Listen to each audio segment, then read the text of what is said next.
3.2에서 공부한 건, 예, 3.2 물의 특성과 생리적 기능, 이거 공부하는 이 내용은 세 가지를 공부했죠. 용해성하고 비열, 잠열, 비성성. 이거는 다 수소 결합과 관련되어 있네요. 네 가지 응집력까지.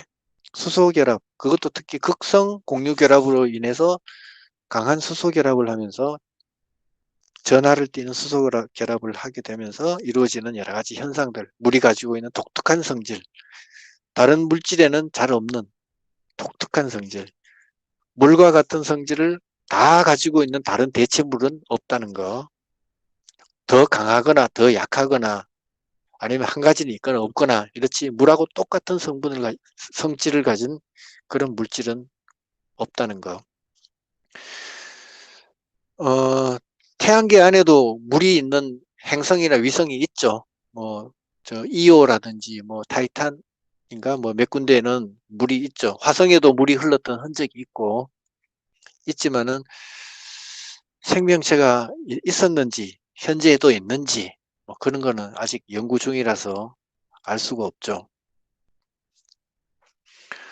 있었을 가능성은 분명히 있는 것 같고, 우리가 말하는 생명체라는 거는 그 지적 생명체가 아니고 세균 같은 그런 거죠. 세균 같은.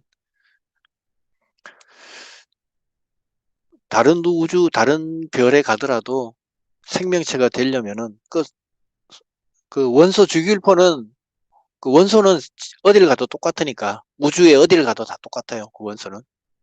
지구에만 있는 게 아니니까 다 똑같은 거니까 생명체가 나타나려면은 어쨌든 지구상에 있는 생명체랑 거의 비슷할 가능성이 많아요. 특별할 가능성은 그 분자 결합상의 여러 가지 차이점에 있어 있다는 거지. 원소 주기율표를 우리 물이라든지 이런 기본 특성을 벗어난 거는 아닐 것이다. 이렇게 봐요. 왜냐하면 원소 특성을 다 연구를 해보면은 생명체가 될 수 있는 유기체를 가질 수 있는 거는 탄소 기반으로 하고 물로 중심으로 이루어질 수밖에 없다는 게 일단 나오거든요. 물론 아닐 가능성도 있죠. 있긴 있는데 가장 좋은 게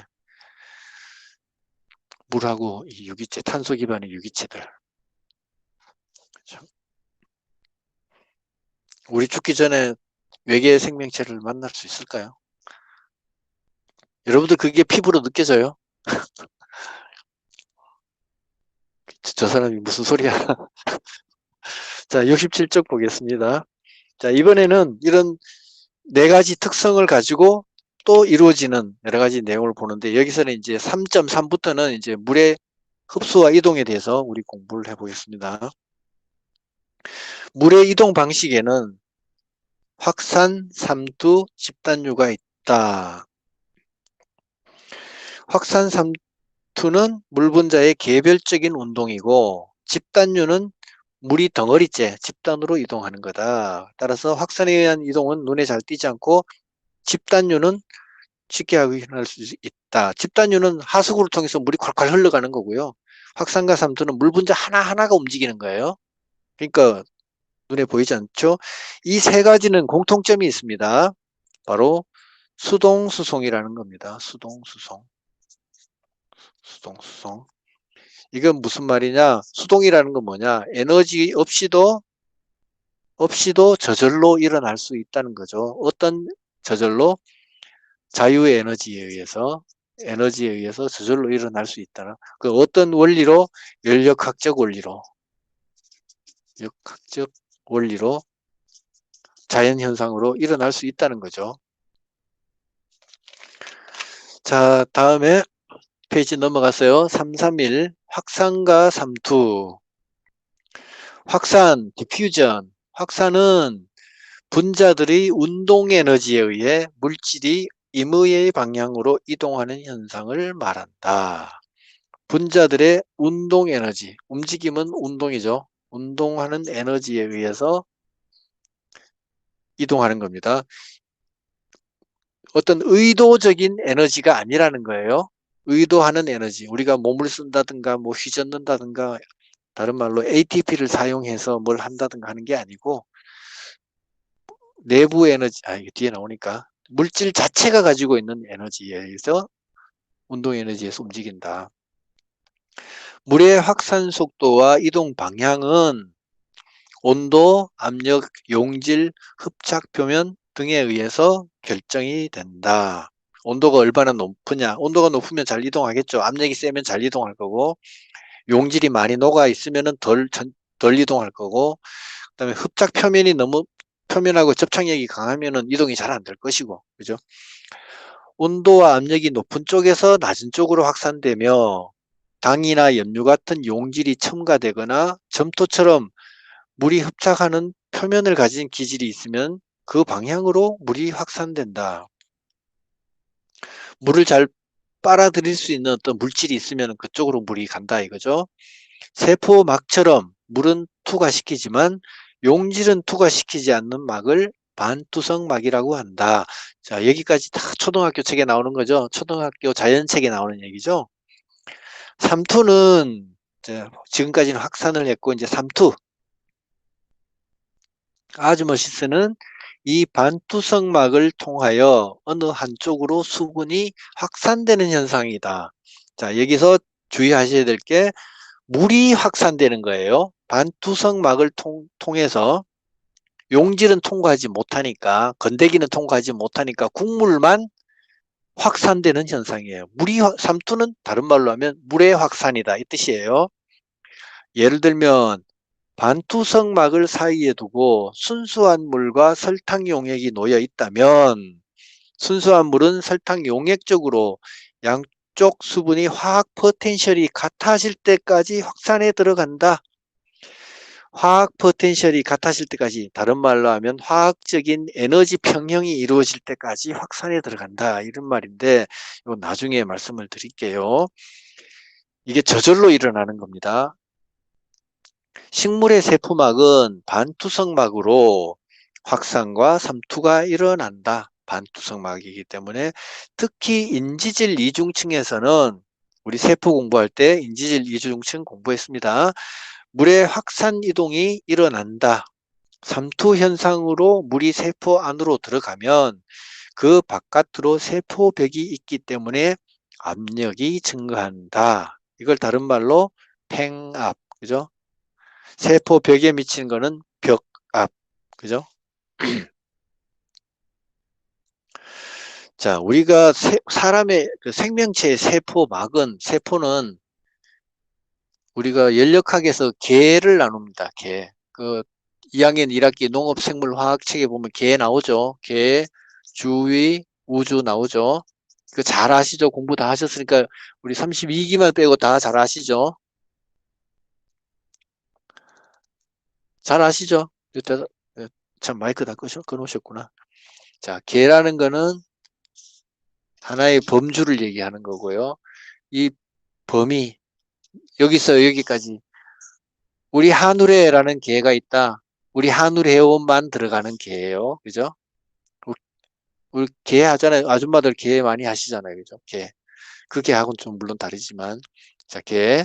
그 다음에 이 개의 바깥 부분을 주위라고 하죠. 주위.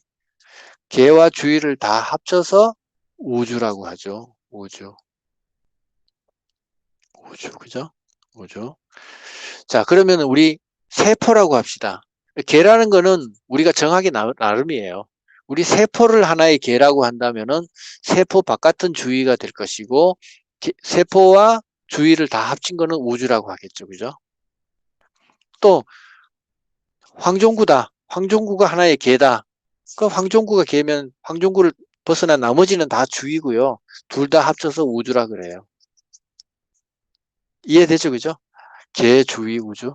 자, 그러면은 식물체에 세포라는 개가 있다면 얘는 고립된 개일까? 아니면 닫혀진 개일까? 아니면은 열린 개일까? 자, 고립개, 닫힌 개, 열린 개가 있어요. 세포라는 개가 있을 때, 고립개라는 거는 물질과 에너지가 교류가 전혀 없는 거예요. 고립개는. 닫힌 개는 물질은 안 되고 에너지는 왔다 갔다 하는 거예요. 어디하고? 주위하고. 열린 개는 둘 다 왔다 갔다 하는 거예요. 그러면 세포는 고립계, 닫힌 게, 열린 게 중에 어떤 게다? 예, 물질하고 에너지가 다 왔다 갔다 하죠. 열린 게예요. 생명체의 개는 열려 있습니다. 열린 게예요. 주변에 영향을 주고받고 합니다. 물질도 왔다 갔다 하고 에너지도 왔다 갔다 합니다. 대사합니다. 그래서 물도 바깥에서 안으로 들어오고 하죠. 그죠? 그림 3-6에서 삼투 현상에 의한 물의 이동. 반투석막은 물은 투과시키지만 용질은 투과시키지 않는다. 물은 통과시키지만 설탕 덩어리는 통과시키지 않는다. 물은 용질이 농도가 높은 쪽으로 확산하여 이동한다. 뒤에 설명하는 수분 포텐셜의 개념에 따르면 삼투 포텐셜이 높은 것이 순수한 물입니다. 그래서 낮은 곳으로 이동한다. 자, 여기에 순수한 물이 한 컵이 있어요. 순수한 물이 한 컵 있고, 그 다음에 밀가루 반죽을 한 물이 한 컵 있어요. 밀가루 반죽을 한 걸쭉한 게 있고, 여기는 순수한 물이 있어요. 자, 두 개를 한 그릇에다가, 큰 데다가 쏟아 부었어요. 누가 누구에게로 갑니까? 어떤 게 더 잘 이동할까요? 자, 순수한 물이 더 잘 이동하죠. 그죠? 얘는 걸쭉하니까 컵에서 잘 안 빠져나오죠? 걸쭉한 밀가루 반죽은 이동을 잘 하지 않죠? 순수한 물이 이쪽으로 가죠. 그래서 순수한 물이 가장 에너지가 높은 거예요. 잘 이동을 하니까. 에너지가 높은 거예요. 그래서 얘를 기준을 0으로 둬요. 그러면 얘는 0보다 낮으니까 당연히 마이너스겠네. 그죠? 그래서 이 수분 포텐셜을 나타낼 때는 뒤에 나오겠지만 미리 알아둡시다. 이런 표시를 써요. 이런 표시. 이게 뭐냐? 헬라어에서 PS 발음을 내는 거예요. 우리가 헬라어 배울 때 공부할 때는 푸시라고 읽는데 영어권 사람들은 C를 I로 읽잖아요. 그래서 푸사이라고 말해요. 영어권에서는 푸사이라고 해요. 우리 책에는 푸사이라고 되어 있어요. 왜? 교수님들이 영어 책 관련된 책을 인용했기 때문에. 이렇게 푸시입니다. 이렇게 하고 짝대기 짝으면 돼요. 이렇게 하고 짝대기. 같은 겁니다. 자, 집단류 보겠습니다. 집단류.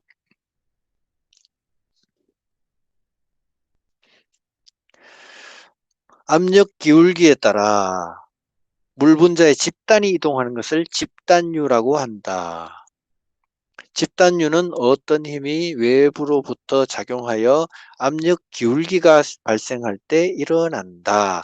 압력 기울기라는 말, 기운다는 말은 어떤 쪽은 높고 어떤 쪽은 낮다는 뜻이죠. 기울기가 있다는 말은. 그러니까 높은 데서 낮은 데로 이동한다 이 뜻이죠. 물 분자 집단에 압력이 가해지면 물 분자는 압력이 낮은 쪽으로 집단적으로 이동한다. 그 예가 바로 강물의 흐름이나 수도관을 통한 물의 이동이 바로 집단유이다. 식물의 세포막에도 이런 하수도 같은 게 있다는 거죠. 그게 뭐냐? 아쿠아포린이라는 내재성 단백질에 의해서 선택된 그 수분 선택적인 채널을 통해 많지는 않지만 집단유에 의한 수분 이동이 일어난다. 그림 3-7을 보시면은 이게 인지질 이중층이죠. 그죠? 인지질 이중층 그림이죠. 층 그림인데 물 분자들이 세포 외부에서 세포 안쪽, 세포 질이죠. 세포 질 쪽으로 이중층을 뚫고 들어옵니다.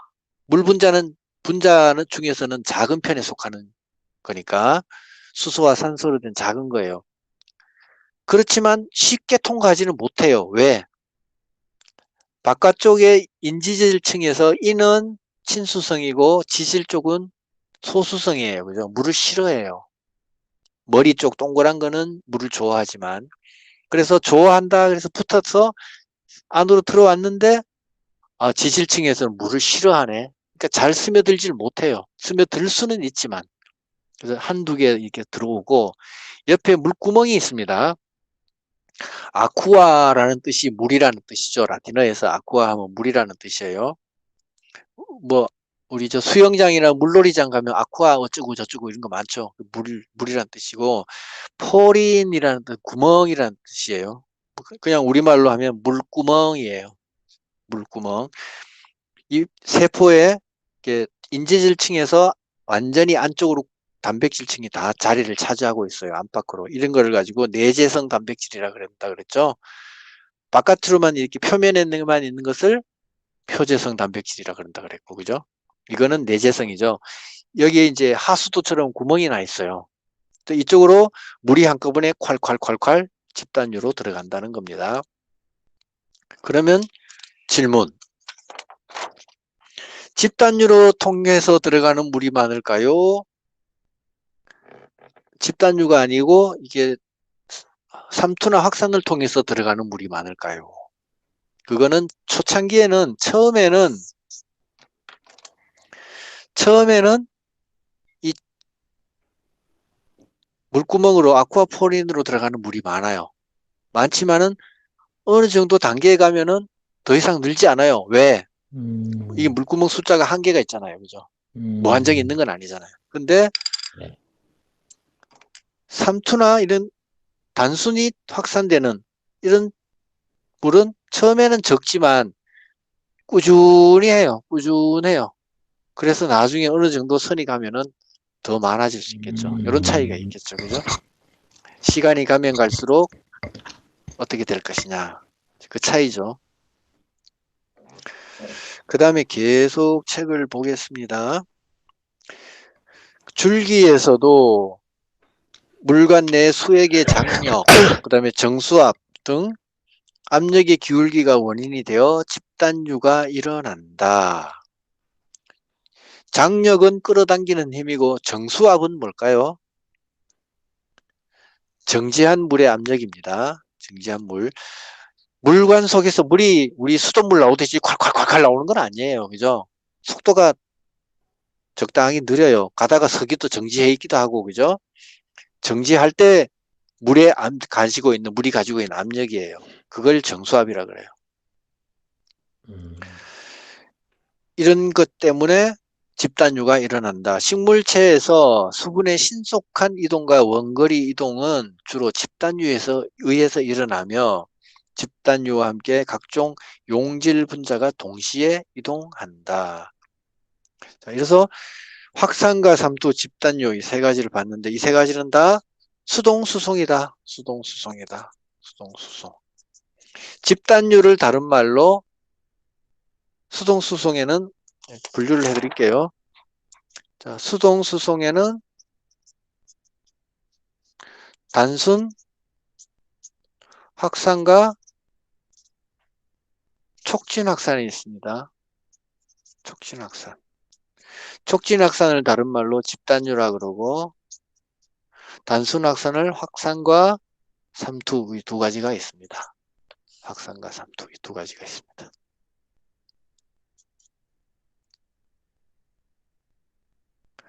그 다음에 3, 4 수분 포텐셜에 의해 자 드디어 이제 골치 아픈 데로 왔습니다. 골치 아픈 데로 왔는데 이거를 정상적으로 이해를 하려면은 물리학과 화학과를 한 학기를 다녀야 돼요. 한 학기 공부 내용이에요. 70페이지 한 페이지를 이해하는데 한 학기를 다녀야 돼요. 정상적으로 이해를 하려면은 그것도 기본 수준에서 정상적으로 이해를 하려면은 한 학기를 다녀야 되는데 이걸 간단하게 아주 그냥 한 페이지다가 다 적어 놓으셨어요. 그럼 이걸 어떻게 이해해야 되느냐? 읽어봅시다. 까짓 거. 수분은 69쪽에 수분은 확산과 집단유에 의해 토양에서 식물체를 거쳐 대기로 이동한다. 이러한 수분의 이동은 근본적으로 물의 화학 포텐셜, 즉 수분 포텐셜의 기울기에 따라 일어나는 현상이다. 다시 말해 물은 수분 포텐셜이 높은 곳에서 낮은 곳으로 이동한다. 하고 다음 페이지로 넘어가서 수분 포텐셜의 개념 이렇게 나옵니다. 자, 수분 포텐셜이 높은 곳에서 낮은 곳으로 이동한다. 일단 요거는 설명할게요. 포텐셜이 높다는 거. 자, 포텐셜이라는 거는 우리 저 집에 자녀들 게임할 때, 오락할 때 컴퓨터 게임 많이 하죠, 그죠? 많이 할 때, 야, 나 포텐 터졌어, 포텐 터졌어, 이런 말 많이 해요. 이게 뭐냐면 포텐셜이 터졌다는 거예요. 그럼 포텐셜이 뭐냐? 잠재성이죠, 그죠? 오늘 잠재 능력이 폭발했다는 얘기예요, 그죠? 포텐셜. 포텐셜 뒤에는 에너지란 말이 빠졌다고 생각하면 됩니다. 잠재되어 있는 에너지란 뜻입니다. 물 속에 잠재되어 있는 에너지라는 뜻입니다. 물이 가만히 있는 것 같지만은 에너지가 잠재되어 있어요. 그렇기 때문에 아까 비열이 높고 잠열이 있는 거예요. 잠열이 큰 거예요. 비열도 크고. 왜? 에너지가 잠재되어 있기 때문에. 뭔가를 우리가 겉으로 봤을 때는 저 아무것도 별 볼 일 없는 것 같이 보이지만 실제로는 뭔가 있는 거예요. 뭔가 힘이 파워를 가지고 있는 거예요. 에너지를 가지고 있는 거예요. 그걸 잠재 에너지라 그러고 에너지는 높은 데서 낮은 데로 흐릅니다. 그 원리는 자연히 일어나는 거죠. 자, 수분 다음 페이지 넘어가셔가지고 수분 포텐셜이라는 거를 공부를 하려면은 질문이 있어야 돼요. 왜 이걸 공부하느냐?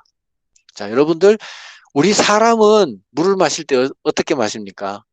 컵에다가 물을 따로 가지고 벌컥벌컥 마십니다. 그러려면은 에너지가 들어가요. 일을 해요. 손이 물을 따라서 들어서 마시는 일을 해야 돼요. 그죠? 아니면은 빨대를 꽂아가지고 쭉쭉 입으로 빨아먹어야 돼요. 자, 식물은 컵에다가 물 따라가지고 시원하네. 그래서 마십니까? 빨대 꽂아서 물 마십니까? 식물은 그런 거 없잖아요. 그럼 식물은 어떻게 물을 마시냐는 거예요. 사람은 이렇게 마시는데 식물은 어떻게 마시냐는 거예요. 물을. 그 신기하지 않냐는 거죠. 무슨 현상 때문에 그게 가능하냐. 이 얘기를 지금 질문하고 있는 거예요. 지금.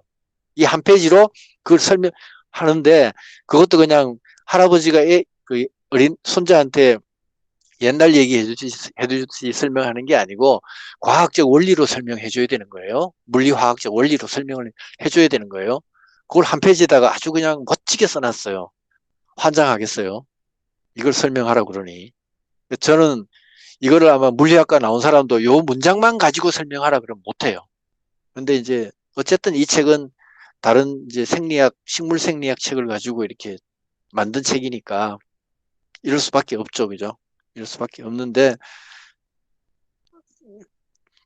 제 나름대로 그냥 이해한 거를 정확하지 않아요. 왜 정확하지 않냐면 정확한 용어를 사용하면 여러분들이 못 알아들어요. 저도 설명을 매끄럽게 할 수 없고 그냥 우리 일상적인 용어로 말해서 편안하게 들을 수 있는 용어로 해서 말씀드려 볼 테니까 지금 시간이 되겠나?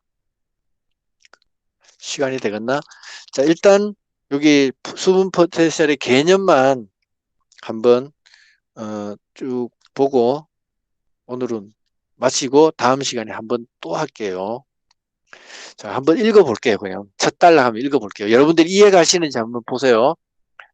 저 누가 읽어주시냐 하면 목소리 이쁜 분이 있는데 진수 가구님, 강진수 가구님 나가셨나? 전부 이거 마이크 켜놓고 꺼놓고 다 나가신 것 같아. 나 혼자 지금 누가 아니야? 이거 무섭다 갑자기. 갑자기 무서운 느낌이 아닙니다. 막 들어요. 저 안 나갔는데 감기가 걸렸어요. 아, 그러면 목소리가 하지 안 마세요. 좋아요. 예, 그럼 네, 하지 저 안 마세요. 나갔어요. 네네. 예, 예. 죄송해요. 네. 목소리 이쁜 분 누가 없어요? 멋있는 남자분도. 다 비슷할 겁니다. 예, 지금 말씀하신 그 김명수 하고님 읽으세요. 첫 제가요? 단락만 읽으세요. 예, 천천히 읽으시면 돼요. 네, 알겠습니다. 예, 읽어보겠습니다. 예, 페이지 70페이지고요. 물질의 총 에너지, 내부 에너지입니다. 총 에너지는 포텐셜 에너지, 위치 에너지고요. 운동 에너지 함으로 정의된다. 이들 에너지는 부피나 질량이 없어 오로지 물질에 나타나는 작용 효과로만 관찰된다. 그리고 에너지의 절대량은 측정할 수 없고 단지 그 변화량으로만 계산할 수 있다. 여기서 에너지가 변한다는 것은 에너지가 이동한다는 의미이며 그래서 열의 변형과 에너지에 관한 과학인 열역학 에너지에서는 계를 설정하고 그 경계를 기준으로 주의와 구분한다. 구분 포텐셜과 관련이 있는 에너지는 자유에너지이다. 자유에너지는 계와 주의 사이의 경계를 넘어서 미래에 사용될 수 있는 에너지 척도이다. 다시 말해 일정한 온도와 기압 하에서 전환할 수 있는 최대 에너지의 양이라고 할 수 있다.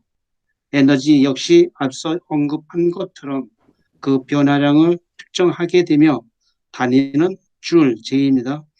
줄 또는 칼로리로 나타낸다. 어떤 물질 1g 분자량의 자유에너지를 화학 포텐셜이라고 하며 통상적으로 물의 화학 포텐셜을 수분 포텐셜이라고 한다. 예, 감사합니다. 자, 다 이해하셨죠? 다 이해하셨습니까? 넘어가도 되겠죠? 자, 제가 문제 제기를 했습니다. 식물은 컵으로도 못 마시고 빨대로도 못 마시는데 어떻게 물을 빨아들일까? 식물은 가만히 서 있는데 그게 질문이라 그랬잖아요. 그럼 거기에 대해서 답을 찾아보자는 거죠. 어떤 식물은, 어떤 나무는 키가 100m가 넘는데도 저 꼭대기 나무 이파리까지 물이 올라가더란 얘기죠. 그게 어떻게 가능하냐는 거예요. 그게 무슨 에너지가 작용하길래 가능하냐는 거죠. 운동 에너지? 그 운동 에너지입니까? 운동 운동 에너지가 나무가 막 이렇게 안에서 세포들이 막 운동을 하는 겁니까? 그러면 어떻게 되는 거예요? 자, 그 중에서 이제 자연 현상 중에는, 자연 법칙 중에는 저절로 일어나는 현상들이 있습니다. 저절로.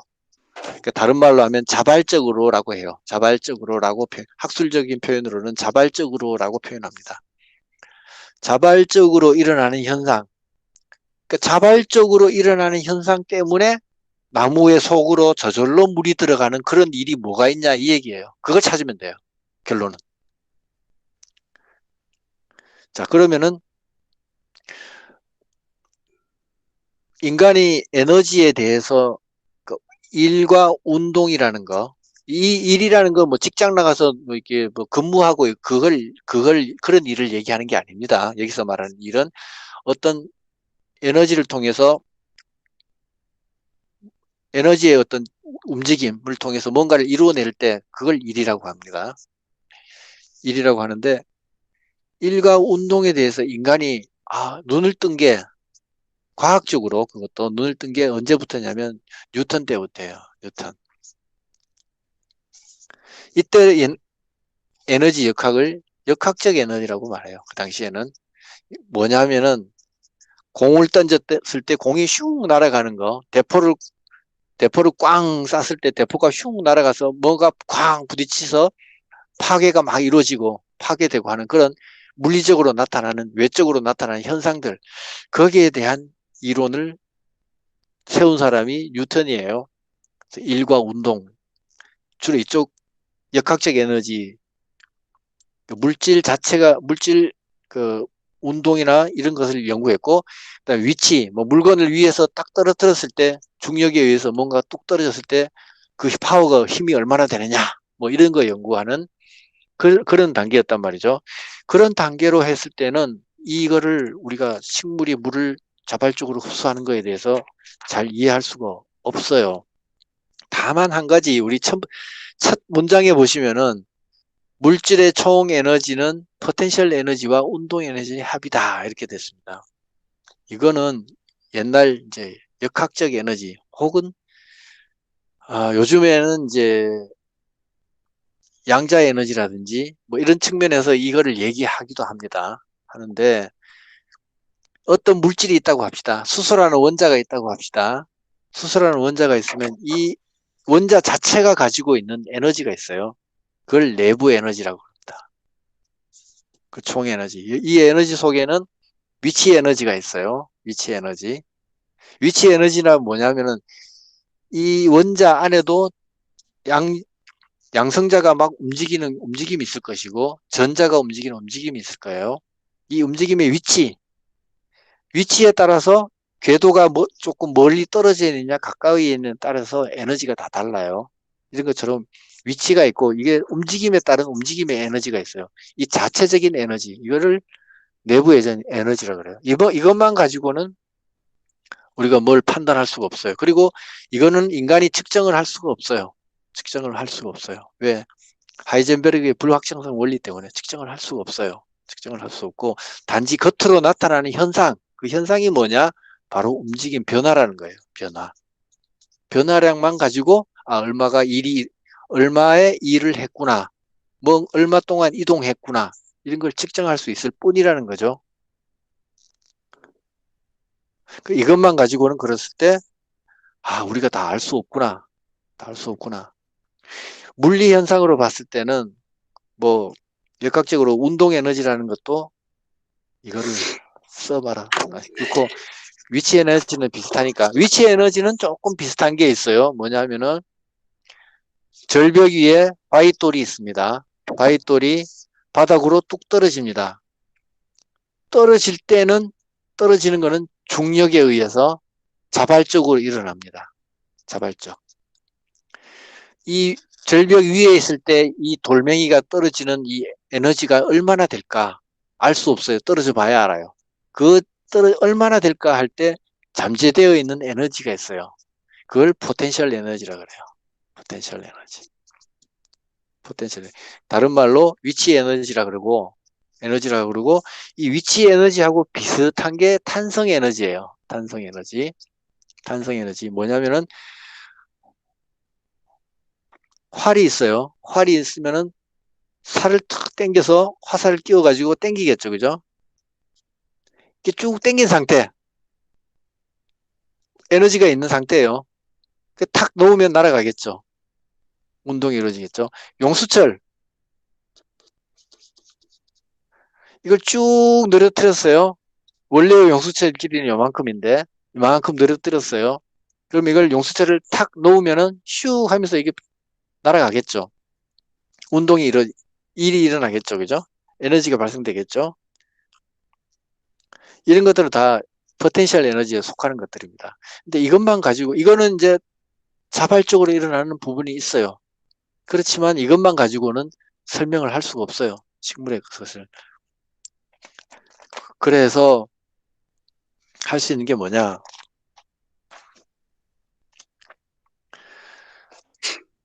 계를 나눠서 물질이 에너지가 왔다 갔다리 이동하는 그 현상, 변화량 이거를 한번 측정할 수 있는 뭔 방법이 없나? 자발적으로 그것도. 그래서 연구한 게 살펴볼 수 있는 게 열역학이라는 게 있어요. 열역학 법칙이라는 게 있어요. 열역학 법칙이라는 걸 가지고 우리가 한번 이해를 해보면은 먼저 열역학 법칙에 영법칙이라고 있어요. 영법칙이라고 있는데 이건 뭐냐면은 에너지의 평형에 관한 이론이에요. 평형. 에너지 평형. 에너지는 높은 데서 낮은 데로 흐른다. 그래서 평형을 이루게 된다. 뜨거운 물질하고 차가운 걸 붙여 놓으면은 뜨거운 데서 높은 데서 낮은 쪽으로 에너지가 낮은 쪽으로 이동해서 결국 두 개가 온도가 같아져요. 평형해져요. 그죠? 이게 영법칙이에요. 평형의 법칙이에요. 이거는 자연적으로 이루어지는 거예요. 누가 힘을 쓰지 않아도 자연적으로 이루어지는 현상이라는 얘기죠. 오케이. 좋아요. 이거 좋아요. 이거 적용할 수 있겠어요. 그죠? 일단 두고요. 그 다음에 1법칙이라는 게 있어요.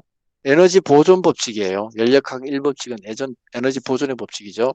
에너지라는 거는 변형은 될 수 있지만은 사라지지 않는다. 형태는 바뀌어도 에너지가 없어지지 않는다는 거예요.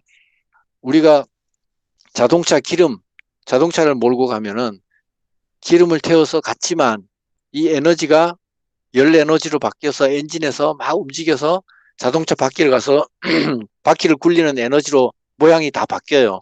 그렇지만 이 에너지는 변하기는 하지만 없어지지는 않는다는 거죠. 그게 에너지 보존 법칙이고 그 다음에 이 법칙이 에너지 흐름에 관한 법칙이에요. 흐름에 관한.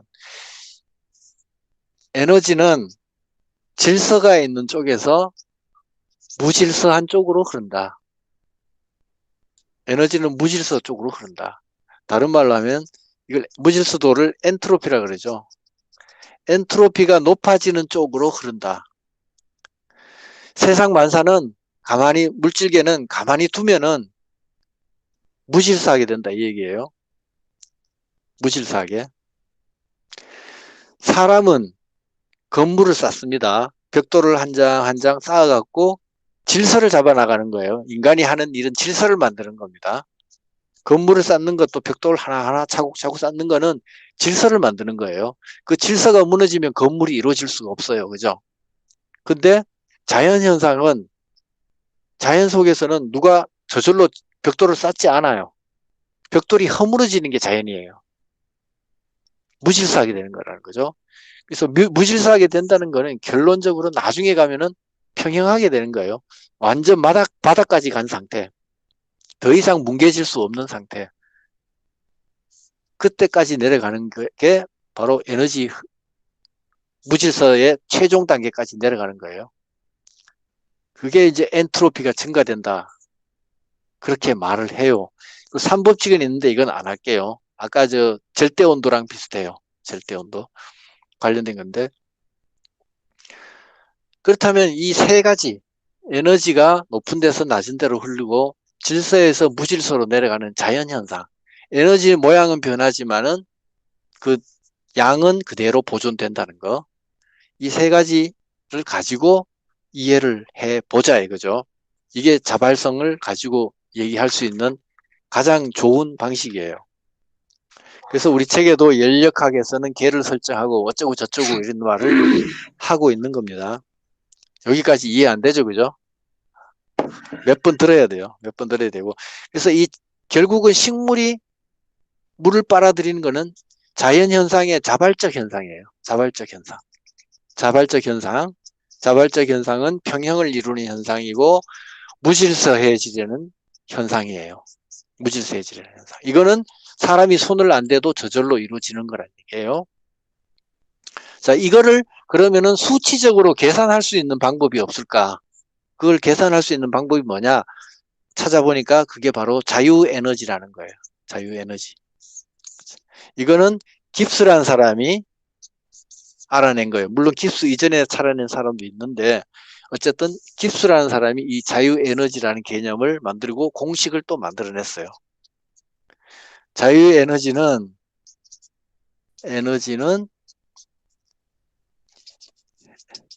엔탈피 마이너스 앞에 델타가 다 붙어 있습니다.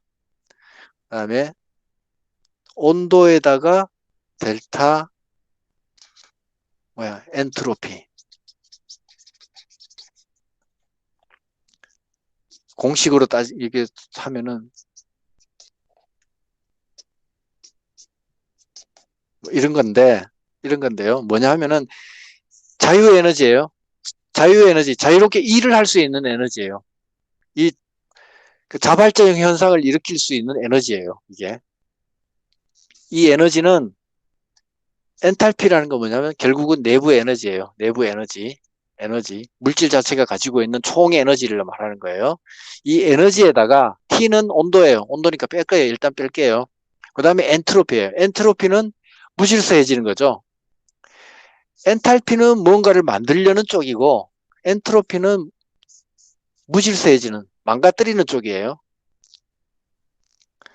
그랬을 때 이 망가뜨리다는 말도 표현도 좀 잘못된 건데 어쨌든 그거를 빼면은 남는 에너지를 가지고 자발적인 어떤 일이 일어난다 그런 뜻입니다.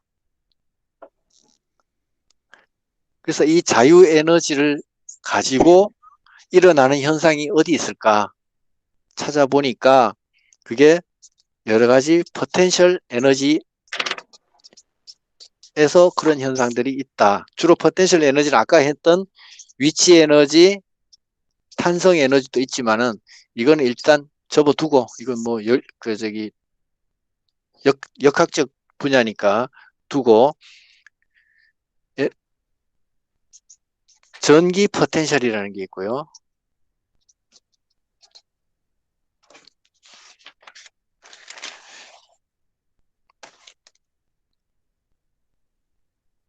그다음에 뭐 화학 포텐셜도 있고 여러 가지 많아요. 종류가 여러 가지 많은데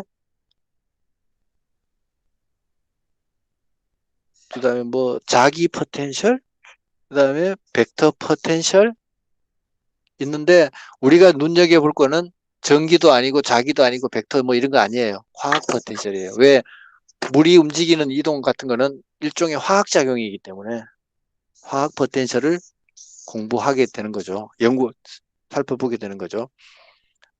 그래서 여기까지 오는데 이런 많은 공식 과정과 이런 연력학이라든지 이런 거를 살펴보고 이해하고 넘어와야 된다는 거죠.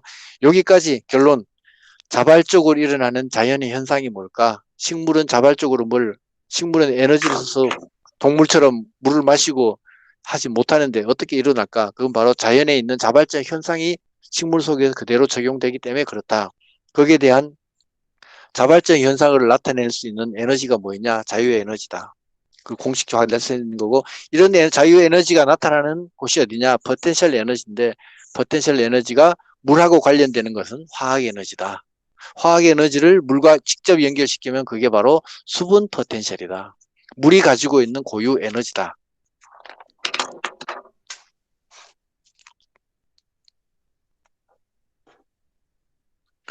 그렇게 이해를 하시고 계속 한번 읽고 넘어가면 되겠습니다. 읽고 넘어갈게요. 그 중간 단락부터요. 수분 포텐셜은 토양, 식물, 대기로 이어지는 연속계에서 물의 화학 포텐셜을 서술하고 수분 이동을 설명하는데 사용된다. 1962년 슬레이티어와 테일러라는 두 사람이 에너지 단위로 표시되는 화학 포텐셜 대신에 물의 분몰 부피로 나누어 단위를 압력으로 나타낼 수 있는 수분 포텐셜을 값을 사용하자고 제안했다. 이 말은 뭐냐면은 위에 수분 포텐셜은 물 1g을 가지고 1g이 분자량이 나타낼 수 있는 에너지를 가지고 화학 포텐셜이라고 말했단 말이죠. 근데 물을 가지고는 우리가 물을 공부하는 거는 물의 이동을 공부하는 거예요. 바깥에 있는 물이 식물체 안쪽으로 이동하는 걸 얘기하는 거예요. 이때 사용할 때는 뭐 굳이 뭐 이렇게 물 1g의 분자량을 가지고 뭐 자유 에너지가 얼마냐 이거를 굳이 살펴볼 필요는 없다는 거죠. 그럼 뭘 살펴보느냐? 어떤 일정 부피가 있다면은 이 부피에서 압력이 얼마나 세냐? 압력 두 개를 비교하자. 결론적으로 압력이 높은 데서 낮은 쪽으로 흘러가니까 압력이 높은 쪽에서 낮은 쪽으로 올라가니까 그 차이만 알면은 물이 어디로 이동하는지 알 수 있게 되지 않느냐. 그 얘기입니다. 그리고 이제 공식으로 나타낼 때는 부호는 이거를 쓰자. 부사이를 쓰자. 부사이하고 밑에다가 W를 쓰자. 이건 뭐냐? 워터, 물이란 뜻입니다. 물이란 뜻이고 부피분해, 물 부피분해, 부피 V자가 물입니다. 요 밑 W는 물이고 물분해 요거는 이제 화학 포텐셜이에요. 물의 화학 포텐셜. 요거는 수분 포텐셜이고 요거는 물 한 가지의 화학 포텐셜인데 물의 화학 포텐셜 빼기 물 화학 포텐셜인데 요거는 제로예요. 제로 상태. 요거는 다른 말로 순수한 물이에요. 순수한 물. 순수한 물이고 이거는 뭔가가 섞여 있는 물이겠죠. 어떤 용액이겠죠. 아까 우리 앞에서 봤죠. 순수한 물이 가장 포텐셜이 높다고 그랬어요. 가장 포텐셜이 높다고. 물이 잘 흘러가니까 에너지가 가장 많기 때문에 그렇죠. 에너지가 가장 많기 때문에 순수한 물이 잘 흘러요. 근데 용액에 뭔가 섞여 있는 거는 잘 흐르지 않아요. 뻑뻑해요. 그렇기 때문에 순수한 물을 0으로 놓습니다. 0으로 놓으면은 뭔가가 섞여 있는 거는 당연히 마이너스가 되겠죠. 그죠? 이 값은 수분 포텐셜 값은 마이너스가 될 수밖에 없다는 거예요. 마이너스가. 부피는 생각하지 맙시다. 없다고 생각해도 괜찮아요. 같은 부피 내니까. 그러니까 결론적으로 수분 포텐셜은 뭐냐?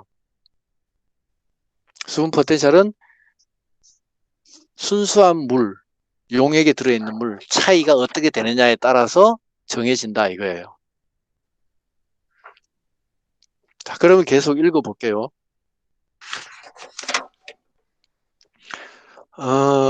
그에 따라라고 있죠. 중간 부분에. 그에 따라 수분 포텐셜 사이 또는 사이라고 읽으면 한 조건에서 용액 중 물의 화학 포텐셜과 대기압 하의 같은 온도에서 그냥 같은 조건에서 순수한 물의 화학 포텐셜과의 차이를 물의 부피로 나눈 값으로 정의한다. 여기 부분몰 부피라는 거는 뭔 말인지 알죠? 뭐? 물의 1몰 부피라는 거. 몰 1몰이 몇 개를 1몰이라고 그러죠? 다 잊어버리셨어요? 농업 생물화학에 나오죠. 그죠? 6.022 곱하기 10의 23승이죠. 1몰은 6. 자, 계란 한 판이 몇 개예요? 30개죠.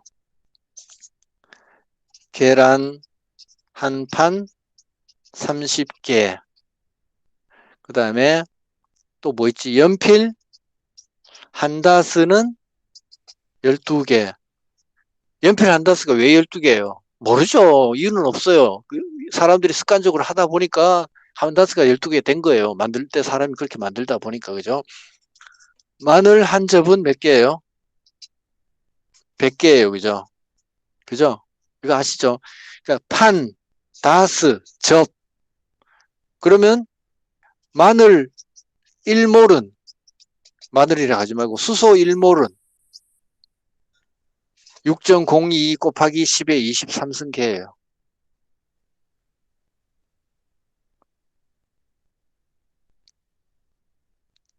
같은 말이에요. 1몰 하면 6 곱하기 10의 23승계를 1몰이라고 그러는 거예요. 그죠? 그러니까 물 분자가 1몰이 들어있는 그게 이제 18세제곱미터 통이 있어요. 그 통 안에 물 분자를 6 곱하기 10의 23승계를 집어넣는 거예요. 물 분자를. 그걸 얘기하는 거예요. 그게 바로 부피, 물 부피예요. 부분몰 부피예요. 이해되셨어요? 마늘 1접 부피 그러면은 마늘 한 접을 100개를 넣은 양의 부피를 마늘 한 접 부피라 그래요. 계란 한 판 부피 그러면 계란 30개가 있는 부피를 말하는 거고. 수소 1몰 부피 같으면은 수소가 6 곱하기 10의 23승계가 들어있는 부피를 말하는 거예요. 간단하죠, 그죠? 아주 쉽죠? 그 쓸데없는 거니까 모른다 하세요, 그냥. 모르려도 괜찮아요. 우리 이거 공부하는 게 괜찮아요.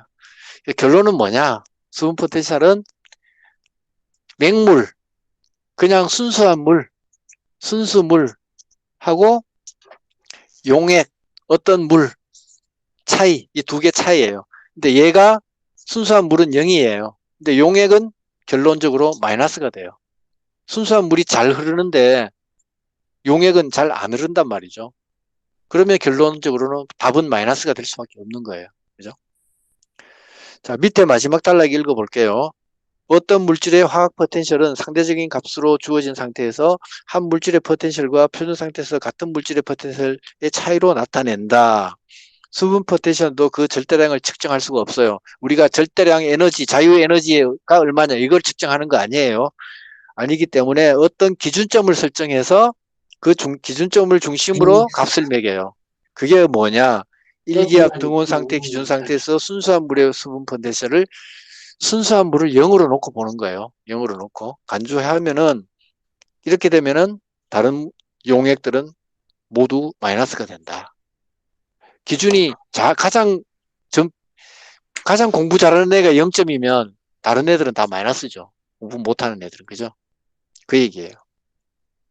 자, 오른쪽 한 달락만 보고 오늘 너무 머리 아프니까 마칠게요. 보통 화학 포텐셜은 에너지 단위인 몰당 줄로 표시되지만 줄, 뭐 칼로리 뭐 이런 걸로 표현되죠. 근데 우리는 그런 거 안 쓰겠다는 얘기예요. 수분 포텐셜은 굳이 그런 걸 쓸 필요 없어요. 그래 압력이에요. 압력. 뭐 삼투압이니 수압이니 뭐 팽압이니 뭐 이런 식으로 압력과 관련된 용어들이 나오기 때문에 압력 단위를 쓰겠다 이거예요. 그게 뭐냐? 바, 메가파스칼 이런 걸 쓰겠다 이거죠. 이런 거는 이제 시험에도 잘 나오는데 압력 단위가 바 또는 메가파스칼.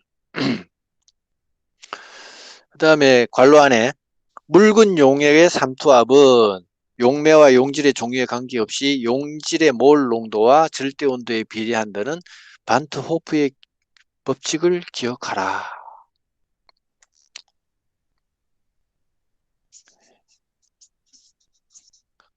뭐 이런 건데요. 파에는 CRT라는 거 그런 건데 파스칼. 이거는 삼투압은 그러니까 농도가 진할수록 몰 농도가 진할수록 그 다음에 온도가 높을수록 삼투압은 강하게 작용한다 그 뜻이에요. 뭐 어떤 용매나 용질에 상관없이. 그 다음에 농도가 진할수록 온도가 높을수록 삼투압이 강하다. 그 다음에 파스칼은 1제곱미터에 균일하게 작용하는 1뉴턴의 힘이다. 1바는 10의 5승 파스칼에 해당된다. 그래서 1바는 10의 5승 파스칼은 0.1 메가파스칼이고 10의 6승 파스칼은 10의 10바다. 자동차 타이어의 공기압, 그 다음에 가정용 수도관에 있는 수압이 대략 한 0.2 메가파스칼 정도 된다. 되는데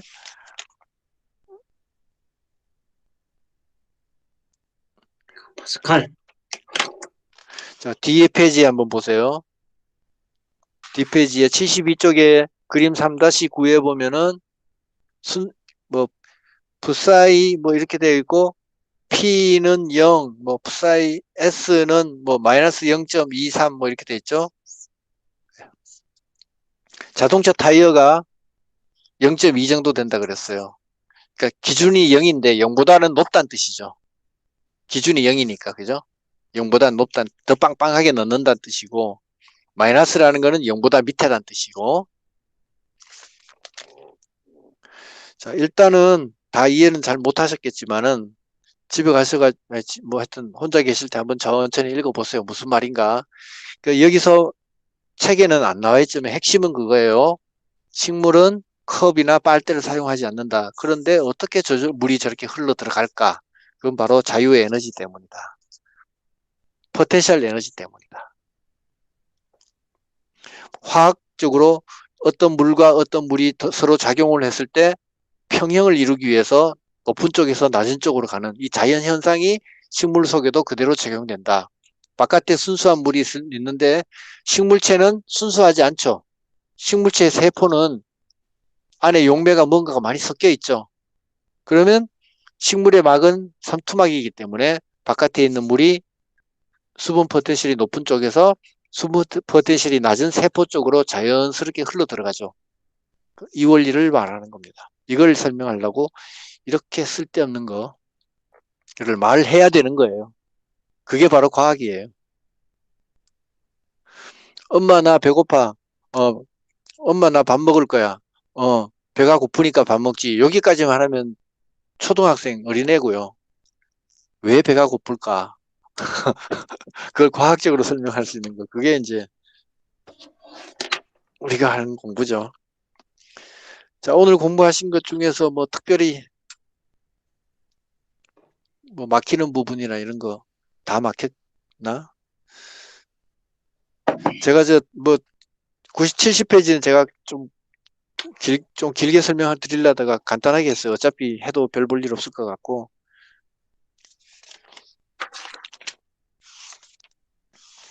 그 다음에 물 부분, 앞부분도 제가 짧게 했어요. 오늘. 짧게 했는데 진도는 요거밖에 못 나갔어요.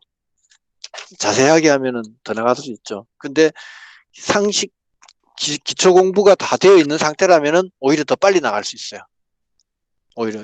벌써 3장 다 끝냈어요. 기초가 있으면 이건 오히려 3장은 빨리 나갈 수 있는 거예요. 기초가 없으면 천천히 나가야 되는 거고. 사실 3장엔 내용이 별로 없어요. 볼 거 없어요. 다 이해할 수 있어요. 기초만 조금만 있으면. 자, 오늘 여기까지 하고요.